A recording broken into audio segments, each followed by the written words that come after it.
Live from the CBS Broadcast Center in Los Angeles, this is CBS2 News at 5 p.m. Now at 5, bracing for more rain and assessing the damage that's already been done. The storm system that has triggered mud flows and swelled rivers isn't done with us just yet. Right now, we have breaking news in Temescal Valley, where mud is completely covered an intersection. You're looking at Temescal Canyon Road and Horse Thief Road, where a mud flow has completely taken over the street. Now, the area is blocked off by police while crews assess the damage. And just ahead, we'll show you the moment mud came rushing through Trabuco Creek. A frightening scene as mandatory evacuations remain in place near the Holy Fire burn areas. Plus, a scary situation for drivers on Highway 38. They got stuck in mud right outside of Forest Falls. That mudslide sent rocks and debris crashing down onto the road. And a man almost got washed away by the dangerous, fast-moving LA River. Rescuers came just in the nick of time to pluck him out of the water. All right, so with all of that in mind, we have team coverage for you of the storm's path and the problems the rain is causing all over Southern California. And from Orange County to the Inland Empire and Malibu, we have a team of reporters standing by. But first, let's begin with Garth Kemp, who is a look at where that storm is right now. Garth. Yeah, Pat. Well, we are still, first of all, dealing with some street flooding that's going on. You can see it's now been extended out to the IE. It was really up just towards LA County through about 545 out towards the IE, a little bit longer than that, about 745, down towards the OC coast as well. So this is all recently in the last 5 minutes been added in right now. We also have flash flood watches. Same spots we had yesterday. These will continue through the overnight period. We spoke about that yesterday, that things would really start to get on it this afternoon. There's a look at some of the lightning being pushed through. So the front is now starting to drape down to the south. It's going to be passing through this evening. The good news with this, it's moving at around 40 to 45 miles an hour, just about 35 to 40 knots. And that is pushing it through at a quick clip. So it's not dropping a lot of rain and sitting there. It is actually dropping rain and moving on. You can see it's pressing through right now over towards 27. That would be Topanga Canyon. Heavy rain out towards Montebello, out towards the 605, El Monte across the 10, the 105. Huntington Park, we're picking it up. Down to the south, Rancho PV picking it up there at the 110. Also just north of Torrance, our friends in Inglewood. Over the next couple of minutes, this continues to train. Heavy rain just by West Covina right now as well. That heavy cell there possible could put down some hail as well. And then down to the south, you can see a little bit better right now to Anaheim. We'll have a complete check coming up in just a little bit. Back to you guys. All right, thanks for that, Garth. Now breaking news in Malibu, where there's been a mudslide on Cuthbert Road. People there are being told to evacuate immediately. CBS News' Randy Page is live for us in Malibu. So, Randy, you actually saw this as it happened, right? Jeff, we did see the mud flow just downhill from here. We're going to get to in just a second. This is Cuthbert Road, and you can see the mud flow has come over the street. They're just brought in the heavy equipment just in the past 10 or 15 minutes. They're trying to get this road cleared. Once the equipment gets out of the way, we'll get down and take a look downstream, so to speak, and see if any damage has been done that way. That is this problem. Then there is the other one, potentially even more dangerous, just about a quarter of a mile from here. It was a brief downpour, maybe 5 minutes long. We jumped out to get a shot of the small stream of water coming down the street. Within seconds, it turned into this.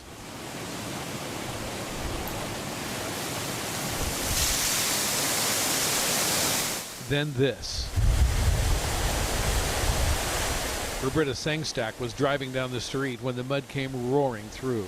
All this stuff went underneath my car. It was like all ash and dirt and all the debris and the branches, and it started going. I said, I gotta go. Then my phone died. I was standing here, there was no mud, and I could hear it coming. Jim Purcell is an erosion control expert who put sandbags and berms around this home.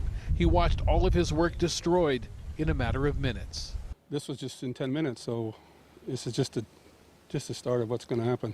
When you look at this amount of destruction over such a small amount of rain, what goes through your mind? It's going to be a tough winter.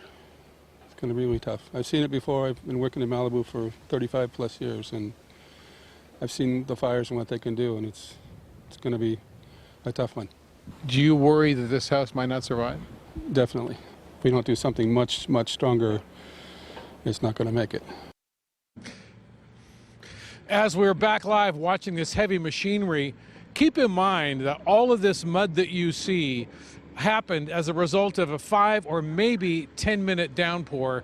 We've been here since early this morning, and there has really not been that much rain here, except for that one cell that came overhead just about a couple of hours ago, really dropping for about 5 minutes. This is the amount of damage that has been done. And I have to tell you, after spending so much time in Montecito and seeing what happened there, it is an ominous sign that after such a small amount of rain today, we're already seeing this much mud and debris coming off the mountain. We have to underscore for everyone in the Malibu area, if you're told even a voluntary evacuation, to take it seriously. I was speaking to Brandon Jordan from LA County Fire just a moment ago, who said, please tell everyone this is a very dangerous time here in Malibu, and to listen closely and to get out as quickly as you can and as soon as you can, because it is a bad sign. That's all I can say. Pat, Jeff, you know, we've been covering these for a long time, and I don't think I can ever remember seeing this much dirt and mud and debris coming off a mountain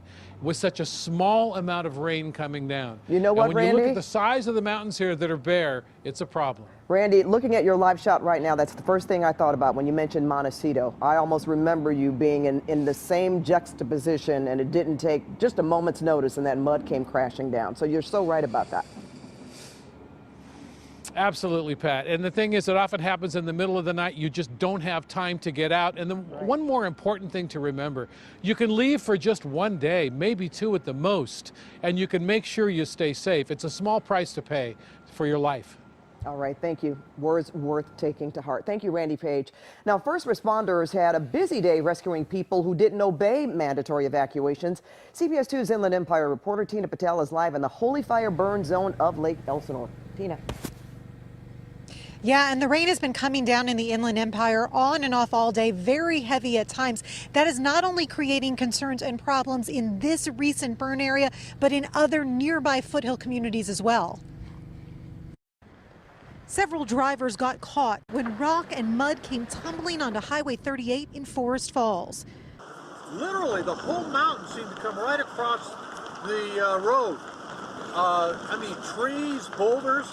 It was amazing, and I looked behind me, and it came behind me as well. A fire swept through the area earlier this year, which is why it didn't take much rain to make the hillsides unstable. It's a similar situation in Lake Elsinore. A 90-year-old man had to be rescued when the road leading to his home in Rice Canyon was flooded. With the water cutting him off, you know, this could go on for several days, if not a week or so, to keep him cut off from civilization. So the family made the call to get him out of there, and the sheriff's department went in and did that. They are frustrated that so many homeowners ignored the mandatory evacuations that went out before the rain started. About 50% of them elected to stay. So that increased what we have to do out here. Instead of worrying about the debris flow and the mud and the water runoff, now we have to worry about those residents that didn't follow the orders. But so far, no one has been injured, no homes have been damaged. Although some roads have been washed over with rocks and debris, the berms and barriers that have been put in place since the Holy Fire this summer seem to be holding. Right now, the debris flow is consistent. It's doing what we thought it would do, but this is Mother Nature and we don't control that. So we need to make sure we're prepared should it get worse.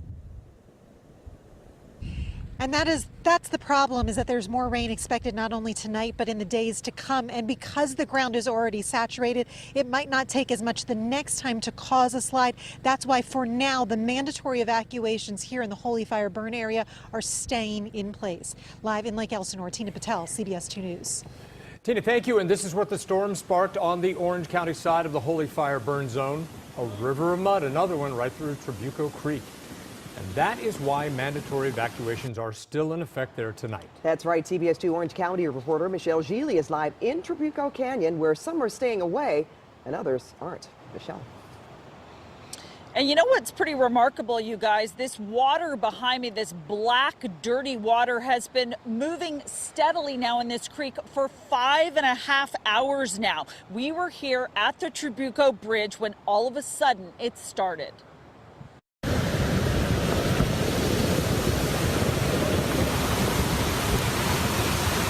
In an instant, Trabuco Creek in Orange County was roaring. Just before 11:30 this morning, rocks and debris swept downstream. The water was the color of charcoal, littered with ash from the burned out canyons. A few seconds earlier, this is what the creek looked like.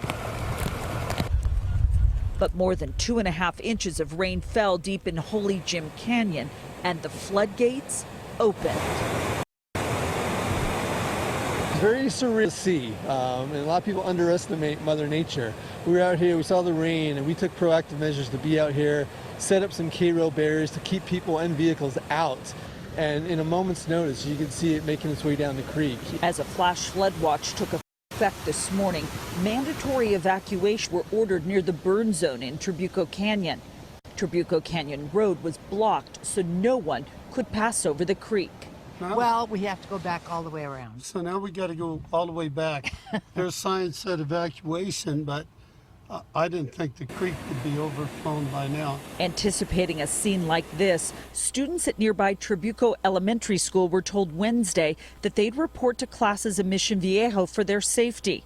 The creek runs through O'Neill Regional Park. It was closed too. People in the canyon are glad that county crews warned everyone of the potential dangers. That they're keeping a close eye on the situation to keep everybody safe. They've locked down Rose Canyon and the mandatory evacuation of Holy Jim. So this is all new, but I think, you know, they've learned over the course of the past and things that what can happen.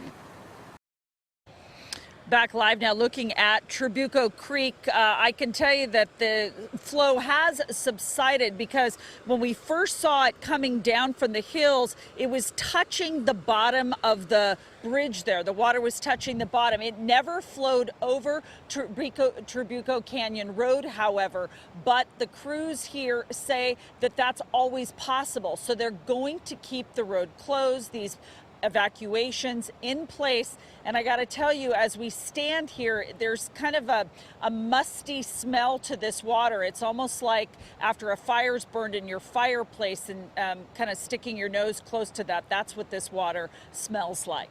That's the latest live here in Trabuco Canyon. I'm Michelle Gili. Back to you. Perfect comparison, Michelle. Thank you. And even outside of the burn areas, the heavy rain is making the LA River swollen, catching people off guard. And CBS 2's Amy Johnson is live in Atwater Village to show us a daring water rescue. Amy. Well, Pat and Jeff, it doesn't take much rain to really get the LA River rushing. You can see it there behind me, and that's why authorities say you should avoid the river on rainy days. But one man learned that lesson the hard way and had to be rescued today. He was clinging to a tree. LA fire crews raced to the LA River around 10 this morning after receiving 911 calls of a man trapped on an island in Atwater Village. He was holding on for life, the fast current viciously tugging at him. When we arrived on scene, we had a 50-year-old male in the middle of this shrubbery, surrounded by 15-mile-per-hour moving water that was in need of immediate rescue. It was clear the rescue had to be from an air crew. Our news chopper captured it all. We had one of our helicopters move overhead. They hovered. We then lowered a firefighter paramedic who was able to secure that individual that was clinging to a tree, bring them back up into the helicopter. They rendered immediate medical aid and treated him for potential hypothermia. It's dangerous. It's so fast. Former LA City Councilman Tom LaBonge walked by the river just before the rescue. Once it gets up, it pushes all the way to Long Beach. Captain Scott warns everyone to steer clear of the river on these rainy days. It rises very quickly and it moves very swiftly, and it will trap people or knock them off their feet. LA Fire tells us that man was alert and speaking when he was pulled from the water. He was taken to an area hospital to be treated there. Reporting live in Atwater Village, Amy Johnson, CBS 2 News. Well, thank you, Amy. And we will have more live storm watch coverage just ahead. And don't forget, you can see exactly when the rain will fall in your area with our weather app. It is free for Apple and Android users. Coming up, a local burglary suspect strapped to a chair with a net on his face. Yes, this man suspected of breaking into businesses in Malibu and Calabasas faces a judge as police continue to investigate any possible link to a father's killing in Malibu Creek State Park. Plus, the president weighs in on Michael Cohen's new plea deal. What Mr. Trump is saying tonight about his former lawyer. And he escapes with just seconds to spare. We'll show you this bone-chilling close call on the train tracks. That's ahead.